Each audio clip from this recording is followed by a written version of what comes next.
नमस्कार दोस्तों, बहुत बहुत स्वागत आप सभी का हमारे YouTube चैनल गुरुजी का स्कूल में।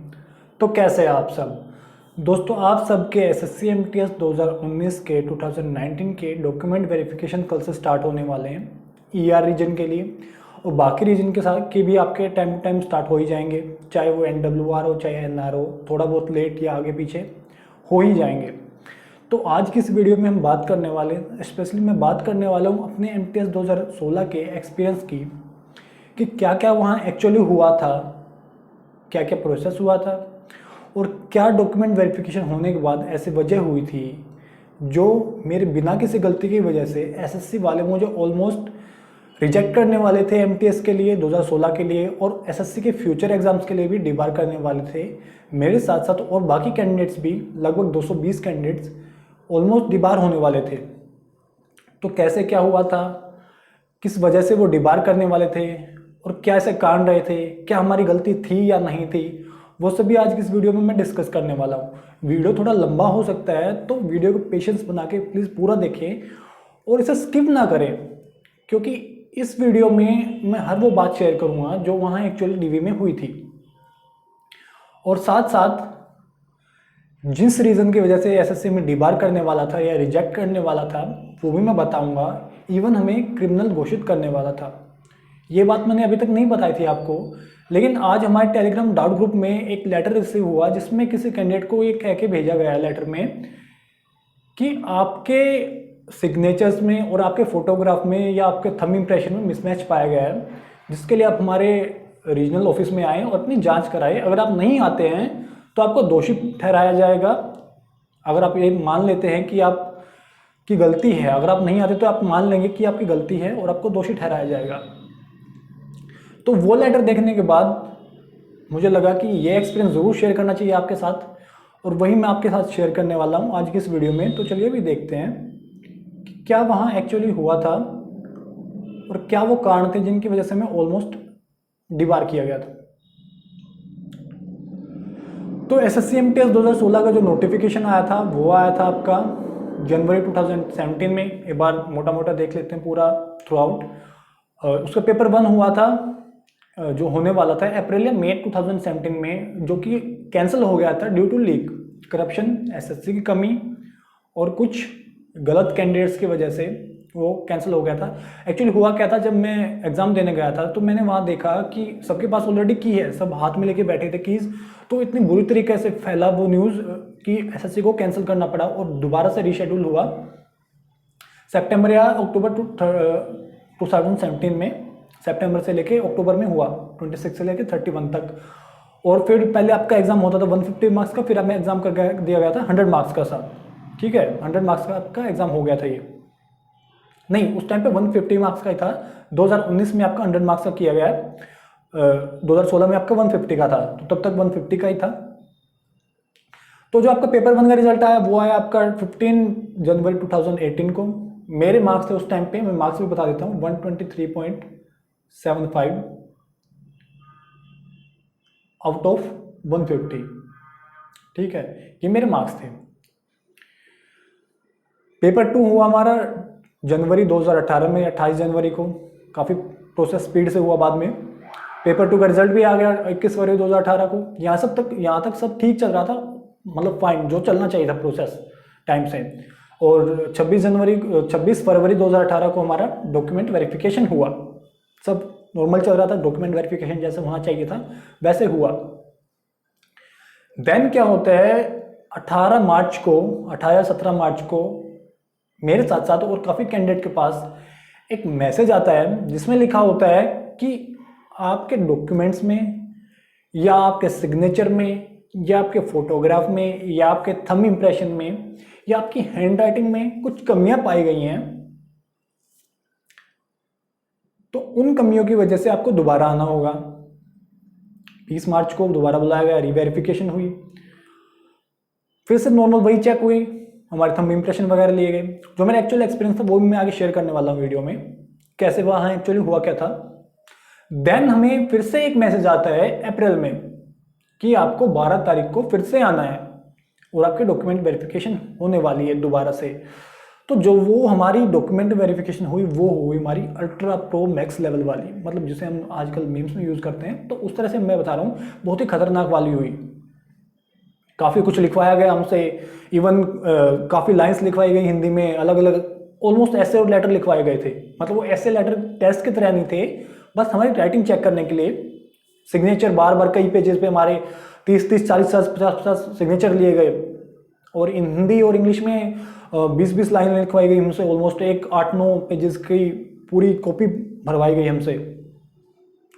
फिर फाइनल रिजल्ट आता है 28 अप्रैल 2018 को, और उसमें हमारा रिजल्ट नहीं आता है। मेरा रिजल्ट 2016 का 28 अप्रैल 2018 में नहीं आता। अगर आता भी तो मैं क्वालिफाई नहीं कर पाता, वो बात अलग थी कि मेरे मार्क्स कम थे, लेकिन उसमें हमारा रिजल्ट नहीं आया। हमें ये कहा गया, मैं भी आपको दिखाने वाला हूँ, कि आपके डॉक्यूमेंट्स में या आपके सिग्नेचर में या थंब इम्प्रेशन में आपकी कुछ ना कुछ कमी पाई गई है, जिसकी वजह से आपका रिजल्ट रोक के रखा गया है 220 कैंडिडेट्स का। इसमें से कुछ सिलेक्टेड कैंडिडेट्स भी थे, कुछ मेरी तरह ऐसे कैंडिडेट भी थे जिनका सिलेक्शन नहीं होने वाला है, लेकिन उनके तलवार लटक गई थी कि भाई फ्यूचर में वो एग्जाम दे पाएंगे या नहीं। पेंडिंग रिजल्ट आता है 12 सितंबर 2018 को, जिसमें क्लियर किया जाता है कि भाई आपकी दोबारा जांच हुई है और आपके डॉक्यूमेंट सही पाए गए हैं, आपके सिग्नेचर सही पाए गए हैं, मतलब आपको अब कोई प्रॉब्लम नहीं होगी। तो ये तो बात होगी मोटा मोटा प्रोसेस का। अब हम एक्सप्लेन करते हैं डीपली कि एक्चुअली वहाँ हुआ क्या था। ये मेरी डीवी शीट, जो भी मेरे साथी पूछ रहे हैं कि डीवी शीट कैसी होती है, तो वो देख लें, मैंने पहले भी दिखाई है, एक बार फिर से देख लें। नॉर्मल सभी सब ठीक हो गया था पहले दिन। तो हमारा डीवी हुआ कैसे था, डीवी के लिए डेट्स आई, 26 फरवरी को मेरा डीवी होने वाला था। तो जिस दिन डीवी के लिए बुलाया गया, मैं पहुंच गया एसएससी एनआर के office, Jawaharlal Nehru stadium metro से मैं उतरा। वहाँ सेजो कॉम्प्लेक्स था, काफ़ी कैंडिडेट आए हुए थे। मेरा सेकंड या थर्ड शिफ्ट के अराउंड मेरा डीवी था। नॉर्मल सब चल रहा था, बाकी कैंडिडेट्स भी अंदर जा रहे थे, आ रहे थे, हम अपनी टर्न का वेट कर रहे थे। बाकी कैंडिडेट्स भी कुछ अच्छे मार्क्स वाले कैंडिडेट थे। मैं सिर्फ इसलिए गया था कि मुझे डीवी का एक्सपीरियंस चाहिए था भाई। मुझे क्लियर था कि मेरा कट ऑफ नहीं क्लियर होने वाला है, क्योंकि 123 पे पेपर 2 की कट ऑफ लगी थी और 123.75 मेरे मार्क्स थे। तो 0.75 में कुछ खास फर्क नहीं पड़ने वाला था, लेकिन कहीं होप होती ना कि भाई हाँ क्या तो शायद हो ही जाए, चले जाओ यार। तो इसलिए मैं गया था, और मैं आपको भी एडवाइस करता हूँ आपको जरूर जाना चाहिए अगर आप डीवी का एक्सपीरियंस लेना चाहते हैं तो बात ये हुई कि हमारी टर्न आई, हमें अंदर बुलाया गया। नॉर्मल पीछे वाले गेट से अंदर एंट्री हुई। हमें लिफ्ट से 2 लिफ्ट थी, एक लिफ्ट में कुछ कैंडिडेट गए, एक लिफ्ट में कुछ कैंडिडेट गए, 2-3 बारी में करके ऊपर पहुंचा दिया गया।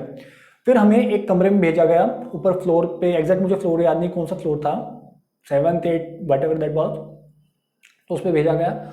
वहाँ पे बायोमेट्रिक हो रही थी, रजिस्ट्रेशन हो रही थी, हमारे फोटो वोटो चेक हो रहे थे, मतलब रजिस्ट्रेशन हो रही थी, एडमिट कार्ड वगैरह टेस्ट कर रहे थे कि आप अंदर जा सकते हो। और एडमिट कार्ड देख के हमारी मेन गेट पे एंट्री भी हुई थी सीजो कॉम्प्लेक्स में। सीजो कॉम्प्लेक्स में जो हमारी एंट्री हुई थी वो एडमिट कार्ड देख के ही हुई थी।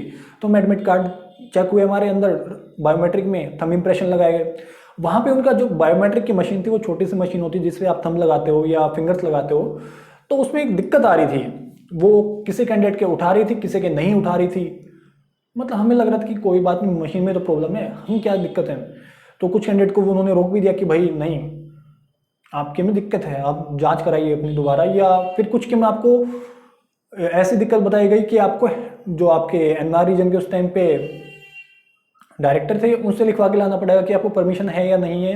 कुछ को तो इवन ये कह दिया गया था कि आपको डिबार करने वाले हैं, उसी टाइम पे कह दिया गया था। लेकिन मेरा जैसे हुआ, बोला कि उन्होंने फिंगर क्लीन करके थंब इम्प्रेशन लगा दिया, सब ठीक ठाक हो गया, डिटेक्ट हो गया, और वहाँ पे मुझे ओके कर दिया गया कि आप ओके, आप डीवी कराइए। तो बाकी कैंडिडेट्स भी थे मेरे साथ, वो भी, उनका भी कुछ का एक आध का दिक्कत आई, बाकी सब नॉर्मल हो गया। मेरा वहाँ तक कोई दिक्कत नहीं थी। मुझे सिर्फ ये बोला गया था कि मेरा जैसे पेपर 1 में मेरी दाढ़ी थी, शेविंग करके नहीं गया था मैं, तो मुझे ये बोला गया था कि भाई आपकी पेपर 1 में दाढ़ी थी क्या। मुझे ध्यान नहीं था, मैंने ऐसे बोल दिया कि नहीं थी। फिर मुझे ध्यान नहीं, फिर उन्होंने कहा कि इसमें थी आपकी। मैंने कहा ठीक है, होगी भाई, कोई इशू नहीं है। तो उन्होंने कुछ कहा नहीं था इस बात पे, ठीक है कोई दिक्कत नहीं है। तो मुझे दूसरे ऑफिस में भेजा गया, बाकी कैंडिडेट्स को भी बायोमेट्रिक होने के बाद दूसरे ऑफिस में आपको भेजा जाता है, दूसरे कमरे में, मतलब ऑफिस कह लो, हॉल कह लो, या दूसरा कमरा कह लो, वहाँ पे भेजा गया। वहाँ पे 5-6 ऑफिसर थे, 7-8 भी हों, में भी 3-4 भी हों, एग्जैक्टली ध्यान नहीं मुझे। और उनके असिस्टेंट थे उनके साथ साथ, जो कंप्यूटर पे बैठे थे, जो प्रिंट आउट निकाल के दे रहे थे। और कैंडिडेट्स थे जो 15-20 तो होंगे नॉर्मली एक टाइम पे अवेलेबल वहाँ पे। तो सभी अपने डॉक्यूमेंट चेक करा रहे थे, कोई ओबीसी चेक करा रहा था, कोई अपना, सभी सीरियल वाइज करा रहे थे।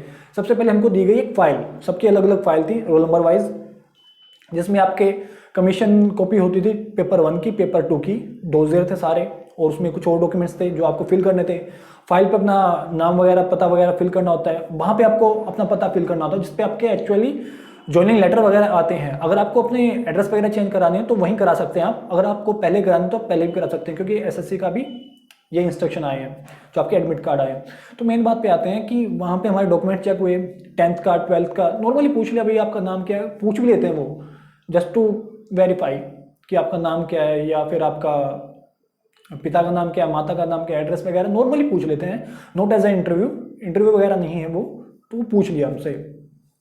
डॉक्यूमेंट्स चेक कर दिए सारे, कोई स्टोरी सर थे वहाँ पे जो हमारे चेक करे थे, सरदार जी थे, तो उन्होंने नॉर्मली चेक कर लिया, सब चेक ओके हो गया, फाइन हो गया। तो उन्होंने कहा ठीक है, और डॉक्यूमेंट्स वगैरह मैंने उसमें लगा दिए।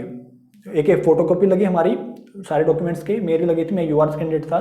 तो एडमिट कार्ड तो ऑलरेडी था उनके पास, तो मेरी एक 10th की कॉपी लगी और एक मेरा फोटो आईडी प्रूफ लगे, और फोटोज लगे मेरे पास।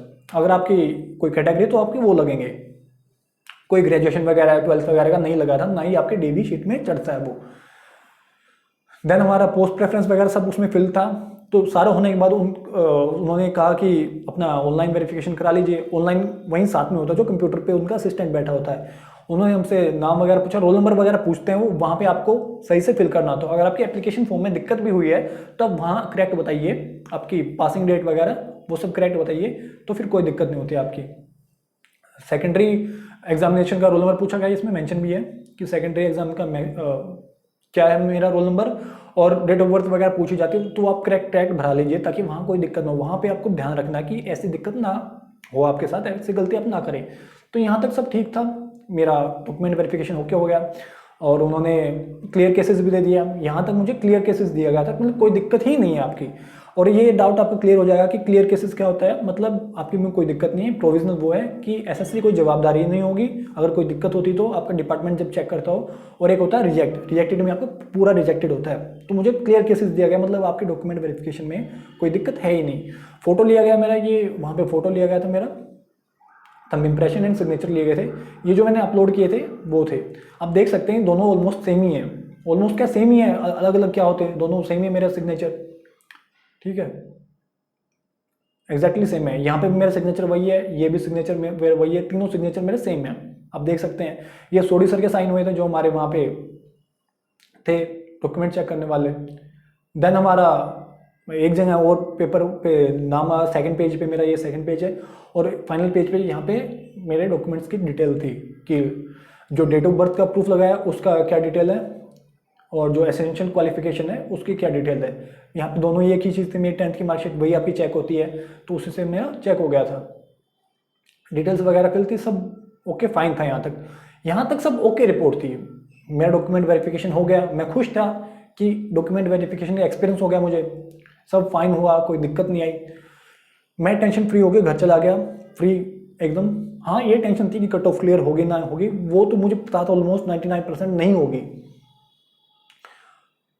अब बात आती है, हमें फिर से मैसेज रिसीव हुआ एक, यहाँ तक सब ठीक है, सब ओके रहा, कोई दिक्कत नहीं आएगी। फिर हमें मैसेज रिसीव होता है मार्च में कि आपके डॉक्यूमेंट्स में कुछ दिक्कत आई है। बाकी कैंडिडेट्स के पास भी मैसेजेस गए थे, मे भी 220 से ज़्यादा थे वो, कि आपके डॉक्यूमेंट्स में दिक्कत पाई गई है, आपके सिग्नेचर में दिक्कत पाई गई है, और आपको दोबारा बुलाया गया है। तो मार्च 20 को फिर से बुलाए गए, वहाँ पे फिर से हमारा बायोमेट्रिक वगैरह हुआ, नॉर्मल डॉक्यूमेंट चेक कर लिए, तो वहाँ तक भी कोई दिक्कत नहीं, बोल दिया गया कि आपका ठीक है, सब कोई दिक्कत नहीं है।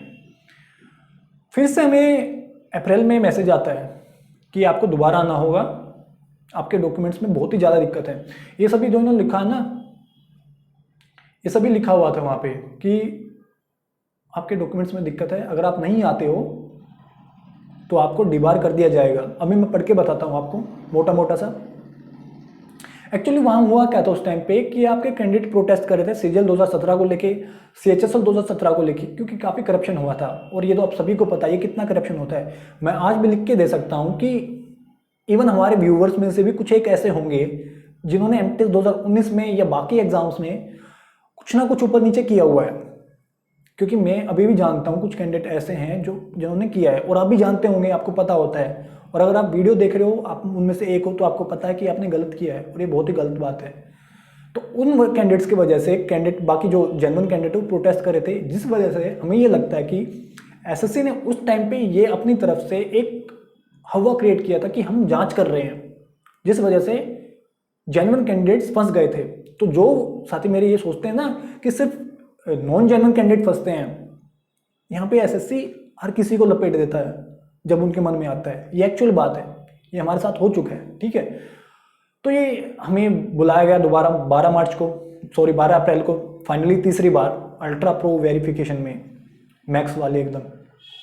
तो वहाँ बुलाया गया, तो वहाँ पे हमें बैठाया गया। पहले तो गर्मियाँ स्टार्ट हो गई थी ऑलमोस्ट, पंखे ही चल रहे थे, कुछ खास नहीं। घुटन वाला उनका ऑफिस है, एकदम बंद सा। बाहर से पुरानी सी बिल्डिंग, अंदर से ऑफिस लगता है, लेकिन वही छोटे छोटे कमरे, थोड़े बड़े भी हैं तो कुछ छोटे हैं, ऐसे भीड़ वाले थे। और वहाँ पे कुछ कुर्सियाँ वगैरह थी। तो ऑफिसर तो अपनी धाक झाड़ते ही हैं, तो हम बैठ गए ऐसे ही। तो आते ही तो वो बोले कि भाई आप ऐसे कैसे बैठ गए। तो वहाँ पे जो हमारी एंट्री हुई, तो वो हमारा सिर्फ मैसेज देख के हुई थी कि फ़ोन में मैसेज है तो आपकी एंट्री है। तो एंट्री के बाद हम वहाँ अंदर गए, तो बैठे थे, ऑफिसर्स आए, उन्होंने हमें कुछ कॉपीज़ दे दी, 8-9 पन्ने की, 6-7 पन्ने की, एग्जैक्ट ध्यान नहीं मुझे, 6-7 पेजेस की कुछ कॉपी थी। 8 की भी हो सकती है और 10 की भी हो सकती है, एग्जैक्टली ध्यान नहीं। फर्स्ट पेज पे डिटेल्स फिल करनी थी, नाम, पता और माता का नाम, पिता का नाम वगैरह वगैरह, जो भी आपकी पर्सनल डिटेल्स हैं वो सभी भरनी थी। सेकंड पेज पे ऐसे ही कुछ डिटेल्स और सिग्नेचर करने थे। फिर हमें एक पेज पे 30-40 सिग्नेचर थे, वो करने थे। करते जाओ, मैचिंग करेंगे भाई, हमारी फोरेंसिक टीम आपकी जाँच करेगी, ठीक। फिर 1-2 पन्ने पे हमें ऐसे हिंदी में कुछ लिखना था। अब एक्जैक्टली मेरा भारत महान या what ever that was, I don't remember now, कि जो भी था वो हमें लिखना था। फिर हमें इंग्लिश में लिखना था, पूरा ऐसे लेटर की तरह एकदम परफेक्ट, पूरा पेज भरना था। हम लगे रहे। और मेरी हिंदी राइटिंग और इंग्लिश राइटिंग थोड़ी स्लो है, मैं मानता हूँ। मैं बहुत परेशान हो गया था। बाकी कुछ कैंडिडेट थे जिन्होंने स्पीड से लिख दिया था, लेकिन परेशान तो वो भी थे भाई। अब एक बात बताओ, 220 कैंडिडेट हैं जिन्होंने खुद से एग्जाम दिया है। मैं खुद से एग्जाम दे रहा हूँ भाई, अभी तक एग्जाम दे रहा हूँ। तो उसमें फर्स्ट पेपर में मैं वही इंसान था ना जो सेकंड पेपर में हूँ। आप वीडियोग्राफी देख लीजिए भाई, जिनकी जांच होनी चाहिए उनकी तो होती नहीं है, जो पकड़े जाने चाहिए वो तो पकड़े नहीं जाते हैं। वो तो आराम से जॉब कर रहे हैं। अभी CHSL 2017 में भी कुछ लगे हैं जिनको मैं जानता हूँ, 2016 में भी लगे थे, इवन 2019 में भी लगी जाएंगे अब वो।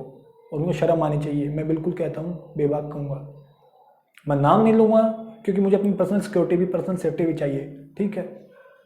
तो वहाँ पे हमें खूब 8-9 पेजेस भरवाए गए, जिसमें हमारे 50-100 सिग्नेचर थे कंप्लीट मिला के। सारे पेजेस पे 1-1, 2-2 सिग्नेचर थे ऊपर नीचे, और 1-2 पन्ने तो ऐसे थे जिसपे पूरे पे सिग्नेचर करने थे हमें। 30-40 बॉक्सेस थे, तो 70-80 सिग्नेचर तो हो ही गए होंगे हमारे। और कुछ ऐसे पेजेस भरने थे, हमें डिक्लेरेशन वगैरह भी देने थे कि भाई हमें ये नहीं है, अगर कुछ होती है तो आप हम पे कार्रवाई कर सकते हो। भाई हमारे हाथ था ही क्या, जो भी हमसे कहा गया वो हमने कर लिया। देन वो सब होने के बाद भी हमें एक लेटर थमा दिया गया जिसमें हमारा नाम था, इसमें लिखा हुआ है subject MTS 2016 cancellation of candidature, आपका कैंडिडेचर कैंसिल किया जा सकता है। मोस्टली 99% वो श्योर थे कि हम कैंसिल करने वाले हैं, लेकिन कहीं ना कहीं उनको अंदर से पता हुआ था कि अगर ये कैंसिल करते हैं तो कैंडिडेट्स केस ज़रूर करेंगे, ठीक। अगर वो केस कर देंगे तो फिर से प्रॉब्लम क्रिएट होगी। तो उनको ड्रामा करना था क्रिएट कि हम आपकी कैंडिडेट को कैंसिल करने ही वाले हैं, आपको डिबार करने ही वाले हैं। तो इसमें दिया गया था where as Jatin Kumar son of daughter of Shrimati Narsingh residing, ये मेरा एड्रेस जो मैंने हाइड कर दिया है। Candidate bearing this roll number, आप इस रोल नंबर से मेरे पीछे जो आपके रिजल्ट आए तो उसमें चेक भी कर सकते हैं कि मेरा नाम था या नहीं था। तो इस एग्ज़ाम में इन्होंने एग्ज़ाम दिया है। इनका कंप्यूटर बेस्ड एग्जामिनेशन 26/9/2017 से 31/10/2017 के बीच में किसी दिन हुआ है। पेपर 2 हुआ 28 जनवरी 2018 को। इनकी डॉक्यूमेंट वेरिफिकेशन हुई है 26 फरवरी 2018 को, जहाँ पे इनके लेफ्ट हैंडेड थंब इंप्रेशन लिए गए, फोटोग्राफ, हैंड राइटिंग सैंपल वगैरह वगैरह लिए गए हैं। ये सभी चेक करने के लिए डॉक्यूमेंट वेरिफिकेशन कराया गया था। स्पेशल कमेटी बनाई गई जिसमें इनका कहना है कि जो इनके हैंड राइटिंग वगैरह थे वो मैच कराए गए और उनमें क्लियर और विजिबल मिसमैच पाया गया। मतलब भाई हद हो गई यार, सेम बंदा है, आप कैसे क्लियर एंड विजिबल मिसमैच कह सकते हो, ठीक है। वो सभी हो गया। सेम इन्होंने लेटर सबको बांटा, सबको यही दिया था। और अगर आप इसमें सही पाए जाते हो, इनका कहना है कि अगर आप इसमें सही पाए जाते हो तो बिना किसी कार्यवाही के सीधा आपको डिबार कर दिया जाएगा, आपको क्रिमिनल एक्शन आपके अगेंस्ट लिया जाएगा, डिबार किया जाएगा कम से कम 3 साल, मतलब मैक्सिमम आपको ज़्यादा से ज़्यादा 3 साल के लिए डिबार किया जाएगा अगर ज़रूरी है तो। और मतलब वो कर ही देते हैं। और उसमें जो रीज़न है वो आपका इन्वॉल्व इन माल प्रैक्टिसेस, भाई हमने नकल की है, पर्ची ले गए हैं, दूसरे को बैठाया, कुछ भी है, ऑब्टेनिंग सपोर्ट, कोई इसके कैंडिडेचर के सपोर्ट में कुछ ना कुछ लिया है उन्होंने, इम्पर्सनेशन की है या दूसरे को बैठाया है, कैंडिडेचर भी कैंसिल हो सकता है कभी भी आपका, ये सभी बातें हैं। तो सभी हो गया। 5वें पॉइंट में the competent authority in the matter has made a consistent decision to cancel candidature, वही सभी है, इन्होंने दोबारा दिया। Therefore, your candidature for the aforesaid examination is proposed to be cancelled and process will be initiated for your department from appearing in the commission's examination for a period of 3 years। अगर उस time पे ये हो गया होता ना तो मैं आज आपके सामने वीडियो नहीं बना रहा होता, मैं कहीं में भी सुसाइड कर लिया होता, मतलब वो बहुत ही गलत बात है। मैं क्या पता क्या कर चुका होता अगर उस टाइम पे डिबार होता, क्योंकि एग्जाम तो मैं दे ही नहीं सकता था, ना CHS 270 का होता मेरा, ना कुछ होता बा, सब सत्यानाश। फिर भी इन्होंने कहा कि अगर आप 7 दिन के अंदर अंदर आते हो रूम नंबर दिस में, ये इन्होंने 7 ही दिया था, प्रायर नोटिस होना चाहिए था, लेकिन हमें बाद में मिला था। आते हो तो और कहते हो कि हमें ये कमीशन की जो फाइंडिंग है आप इसे कॉन्ट्राडिक्ट करते हो, चैलेंज करते हो, तो आपकी जांच दोबारा की जाएगी। और अगर आप नहीं आते हो तो आपका डिपार्टमेंट होना निश्चित है। उस टाइम पे मुझे ये फील हुआ कि काश मैं वो DV के एक्सपीरियंस के लिए जाता ही नहीं, तो ना तो मैं जाता, ना ही प्रॉब्लम आती। बट आज जो ये लेटर रिसीव हुआ हमें टेलीग्राम डाउट ग्रुप में, इसे देख के मुझे लगता है कि अगर मैं ना भी जाता तो भी उनके पास ये लेटर भेजना ही भेजना था उन्हें मुझे, और DV का एक्सपीरियंस गया तो मेरा भाड़ में फिर। तो ये सभी हुआ हमारा, और इसके बाद हमें कोई रिजल्ट नहीं मिला, कुछ प्रोसेस नहीं मिला। सेम ऐसा ही लेटर मुझे मेरे घर पे भेजा गया बाई पोस्ट, ये बाई पोस्ट वाली की कॉपी है, फोटो है, दोनों सेम ही है ऑलमोस्ट, लगभग आपके सेम ही है। सेम ये लेटर मुझे घर भेजा गया। देन मैंने एक RTI लगाई, क्योंकि मार्क्स आ गए थे, रिजल्ट आ गया था। RTI लगाई कि मैंने कहा मेरा फाइनल रिजल्ट और टायर 2 का रिजल्ट शो नहीं किया गया है। I am a candidate of MTS 2016 under roll number this 2201080510, and मेरे रिजल्ट को दिया नहीं गया, और रीज़न दी गई है कि आप माल प्रैक्टिसेस में इंडल्ज पाए गए हो, आप उसमें संलिप्त पाए गए हो। मैंने कहा which is not totally not understandable, समझ ही नहीं पा रहा हूँ भाई कैसे माल प्रैक्टिस की मैंने, और मैं सभी पार्ट में एग्जामिनेशन के खुद से ही अपीयर हुआ भाई पूरी ईमानदारी से। आप प्लीज़ क्लियरिफाई करें कि आपका मतलब क्या है इससे कि मैं माल प्रैक्टिस में इंडल्ज हुआ हूँ, पाया गया हूँ, संलिप्त पाया गया हूँ, और मेरा फाइनल रिजल्ट और टायर 2 की रिजल्ट भी दो भाई, मुझे देखना है यार टायर 2 में मार्क्स कितने आए तो बता दो कम से कम मुझे। फाइनल सिलेक्शन तो नहीं होने वाला मेरा, टायर 2 के मार्क्स तो पता चल जाए मुझे एटलीस्ट। और मैंने अपने डॉक्यूमेंट वेरिफिकेशन का जो एडमिट कार्ड था वो अटैच कर दिया मैंने, और डिस्क्रिप्टिव एग्जामिनेशन का जो एडमिट कार्ड था वो अटैच कर दिया मैंने, कि आप ये प्रूफ है मेरा एज अ प्रूफ कि आप मुझे क्लैरिफिकेशन दो। देन RTI का रिप्लाई आता है, इसमें उनका कहना सिर्फ सेम वही बात copy paste. A special committee was formed for the purpose of examining handwriting, signature and photograph taken during paper 1, paper 2 DV, and apparent differences were observed while comparing your samples taken during different stages of recruitment, and on the basis of scrutinizing of above records, special committee found visible and clear mismatch। फिर से वही reply है इनका जैसा copy paste है। तब तक मुझे कुछ आइडिया नहीं था, RTI मेरा पहला ही RTI था, मुझे इतना आइडिया नहीं था कि ऐसे कॉपी पेस्ट देते हैं। मुझे लगा यार ये तो हद ही हो गई भाई इनकी। और इसके रिगार्डिंग आपको लेटर भी भेजा गया है, ठीक है, आपके डोजर रीचेक हो रहे हैं और आपके डोजर को CFSL को भेजा जाएगा, ठीक है भाई क्या ही करें। लेकिन मेरी RTI से मेरी डिस्क्रिप्टिव की कॉपी आ गई थी, उससे मुझे पता चल गया था कि मेरे 50 में से 38 मार्क्स हैं। फिर मैंने सोचा भाई देखिए इतना तो कंफर्म था मैं कि मुझे क्लियर करने वाले हैं, लेकिन एक तरह से मेरे दिमाग में ये बात भी चल रही थी कि कहीं ना कहीं आपको डिबार किया जा सकता है।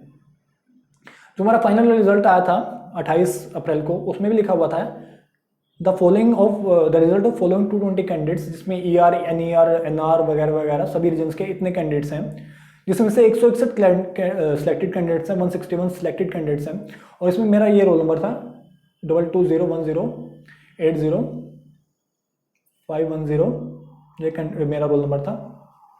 तो इन सभी कैंडिडेट को सस्पेक्ट किया गया माल प्रैक्टिसेस में, इसके लिए इनका रिजल्ट विदहेल्ड किया गया। तो बाकी कैंडिडेट्स का रोल नंबर भी ये सभी विदहेल्ड हुए थे। बाद में एक नोटिस आता है एसएससी का लगभग 12 सितंबर को, या हाँ 12 सितंबर को नोटिस आता है, जिसमें एसएससी कहता है कि जो पेंडिंग रिजल्ट थे इनको क्लियर किया जाता है, results of withheld candidates of staff selection commission northern region, और बाकी रीजन के भी जो कैंडिडेट उनको क्लियर किया जाता है। 169 कैंडिडेट्स को क्लियर किया गया है, जिसमें से कुछ कैंडिडेट्स क्वालिफाइड हुए हैं, कुछ नॉन क्वालिफाइड हैं, तो वो सभी कैंडिडेट्स का इन्होंने दिया है। बाकी फिर भी कुछ कैंडिडेट बच गए थे जिनका भी बाकी है, तो भी मैं एग्जाम दे रहा हूँ, तो शायद मेरा क्लियर हो ही गया होगा मोस्ट पॉसिबली। तो ये सभी बातें आपको बतानी है दोस्तों। देखिए ये पीडीएफ मैंने यहीं तक बनाई थी, और वीडियो मैं सोच रहा था कि 7 बजे तक बन जाएगी, लेकिन जैसे जैसे मैं इस पर काम कर रहा था काफ़ी बातें मुझे ऐसे ध्यान आई जो मुझे आपसे करनी थी, तो वो मिस हो जाती है अगर मैं जल्दबाजी करता। तो आई होप ये 9 बजे तक आप लगभग वीडियो देख लोगे। अभी मैं रिकॉर्ड कर रहा हूँ इसे, ऑलमोस्ट रिकॉर्डिंग हो गई है। तो बस मैं आपको यही बताने वाला था कि एसएससी कुछ भी कर सकता है, आप हर चीज़ के लिए तैयार रहिए। डॉक्यूमेंट वेरिफिकेशन का मैंने आपको बता ही दिया क्या से क्या होता है, सब नॉर्मल होता है, कुछ दिक्कत नहीं है, वहाँ तक कुछ दिक्कत नहीं है। लेकिन जो आज लेटर रिसीव हुआ कैंडिडेट्स को, वो डॉक्यूमेंट वेरिफिकेशन से पहले ही हो गया है, तो मे बी डॉक्यूमेंट वेरिफिकेशन के बाद भी कुछ दिक्कत क्रिएट करें। और ऐसा नहीं है कि वो नॉन जेन्युइन कैंडिडेट्स के साथ ही करते हैं, इन जेन्युइन कैंडिडेट्स के साथ करते हैं, वो जेन्युइन कैंडिडेट्स के साथ भी कर सकते हैं। जब उनके मन में जैसा आएगा वो वैसा कर देंगे, ठीक है। तो आप हर चीज़ के लिए तैयार रहें, आने वाले एग्जाम्स के लिए भी, आने वाली कठिनाइयों के लिए भी, और हर चीज़ का डटकर मुकाबला करने के लिए तैयार रहिए। अपने डॉक्यूमेंट्स अच्छे से ले जाएं, कल से आपका डॉक्यूमेंट वेरिफिकेशन है। All the best for your document verification. अपने जो भी डॉक्यूमेंट्स हो वो आपके एडमिट कार्ड में वो सारे ले जाएं भाई, आपके पास जो भी डॉक्यूमेंट है ना वो सारे ले जाएं, सबकी कॉपी ले जाएं, 2-2 3-3 फोटोग्राफ ले जाएं, कुछ भी मिस मत करें। एसएससी को मौका देना ही नहीं है कि आपके में कुछ दिक्कत है, ये ना किस फिर भी कोई वो दिक्कत क्रिएट करें तो उनके पैरों में पड़ जाओ भाई, हे परमात्मा मैं हमारी क्षमा कीजिए, हमें टाइम दीजिए। मतलब उनको प्रॉपर्ली रिक्वेस्ट कीजिए कि सर हमें टाइम दीजिए, हम करेक्ट करा लेंगे। और इतने कठोर दिल भी नहीं होते, जो एक्चुअल ऑफिसर होते हैं वहाँ वो मान जाते हैं कहीं ना कहीं, अगर आप प्रॉपर्ली रिक्वेस्ट करते हैं तो बस यही आपको बताना था। ये मेरा डेवी का एक्सपीरियंस था। आई होप कि मैं आपके सारे डाउट्स क्लियर करने में सफल रहूँगा। अगर फिर भी आपके कोई क्वेश्चन बच जाते हैं तो प्लीज़ हमें कमेंट सेक्शन में ज़रूर बताएं। हमारे टेलीग्राम डाउट ग्रुप को जरूर ज्वाइन करें, वहाँ पे आपको डिफरेंट कैंडिडेट मिलेंगे जो अपने डाउट्स बताते रहते हैं, अपने थिंकिंग बताते रहते हैं, अपने व्यूज़ बताते रहते हैं डिफरेंट एग्जाम में, अपने एग्जाम की प्रोग्रेस बताते रहते हैं। आपके डाउट भी क्लियर करेंगे, वो अपने डाउट भी पूछेंगे, और आप हमसे भी पूछ सकते हैं, हम भी आपके डाउट बताएंगे। तो वहाँ पे ज़रूर ज्वाइन करें, मस्ट है। ऑलमोस्ट 550 कैंडिडेट्स में 550 मेंबर हो गए हैं हमारे वहाँ, तो ज़रूर ज्वाइन करें। आप किसी भी एग्जाम से, किसी भी गवर्नमेंट जॉब के एग्जाम से है, या कोई भी आपका डाउट है किसी भी एजुकेशन टॉपिक से, तो आप हमें ज़रूर ज्वाइन करें। हमारे चैनल को जरूर सब्सक्राइब करें और बेल आइकन दबा लें, जिससे कि आप आने वाली कोई भी ज़रूरी वीडियो, कोई भी ज़रूरी इन्फॉर्मेशन, कोई भी एजुकेशन वीडियो आप मिस ना कर पाएँ। अगर आप किसी एग्जाम के लिए तैयारी कर रहे हैं और अगर आप चाहते हैं हम उसमें आपकी हेल्प करें तो हमें कमेंट बॉक्स में ज़रूर बताएं। वीडियो को लाइक करें अगर आपको अच्छा लगे हो तो। आई होप आपको लगा होगा, अच्छा ज़रूर लगा होगा, कि मैंने अपना पूरी कोशिश की मैं पूरी तरीके से एक्सप्लेन कर पाऊँ। और वीडियो को जरूर शेयर करें ज़्यादा से ज़्यादा कैंडिडेट्स के साथ, जिससे कि वो भी इसको जान पाएँ कि एक्चुअली में हुआ क्या था मेरे साथ, या आपके साथ भी हो सकता है, या बाकी जो और कैंडिडेट्स थे उनके साथ क्या हुआ था। तो चैनल को जरूर सब्सक्राइब करके बेल आइकन दबा लें। आप हमारे चैनल को एज ए मेंबर भी ज्वाइन कर सकते हैं, just to support us. 59 rupees से मेंबरशिप स्टार्ट हो रही है, जिसमें आपको members only live chat access करने को मौका मिलेगा, मेंबर्स ओनली लाइव स्ट्रीम का एक्सेस करने का मौका मिलेगा, मेंबर्स ओनली वीडियोस का एक्सेस करने का मौका मिलेगा। इन केस कभी हम मेंबर्स ओनली लाइव स्ट्रीम करते हैं, मेंबर ओनली लाइव चैट रखते हैं, तो वो सभी आपको एक्सेस करने का मौका मिलेगा। 399 से जो मेंबरशिप स्टार्ट हो रही है पे शीशे की, उसमें से आप हमें कॉल भी कर सकते हैं। अगर आपके कॉल से कुछ डाउट है तो फ़ोन कॉल कर सकते हैं, जब भी हमारे पास टाइम होगा हम आपके पास ज़रूर कॉल करेंगे। और 2000 वाली मेंबरशिप में आप स्टेटस अपडेट्स देख सकते हो, हमारे फोटोज़ वगैरह बिहाइंड द सीन वीडियोस भी आती रहेंगी। और 8000 वाली जो मेंबरशिप है उसमें हम आप सोशली मीटअप कर सकते हैं। तो आप अगर हमें सपोर्ट करना चाहते हैं बेसिकली, तो हमें मेंबरशिप जरूर ले सकते हैं। बस ये सभी आपको बताना था, और चैनल को जरूर सब्सक्राइब कर लें, बेल आइकन दबा लें। आने वाली वीडियोस आपको मिलती रहेंगी टाइम टू टाइम, और अपने एग्जाम के लिए तैयारी करते रहें। All the very best for your document verification and for your upcoming exams. मिलते हैं आपसे अपने नेक्स्ट वीडियो में। मुश्किलें आती रहेंगी, हम लड़ते रहेंगे, डटकर मुकाबला करेंगे और आगे बढ़ेंगे। वी विल कॉन्क्वर तो स्टे सेफ, स्टे हेल्दी, ख्याल रखें, अपने परिवार वालों का ख्याल रखें, दोस्तों का ख्याल रखें, मेहनत करते रहें। धन्यवाद। जय हिंद।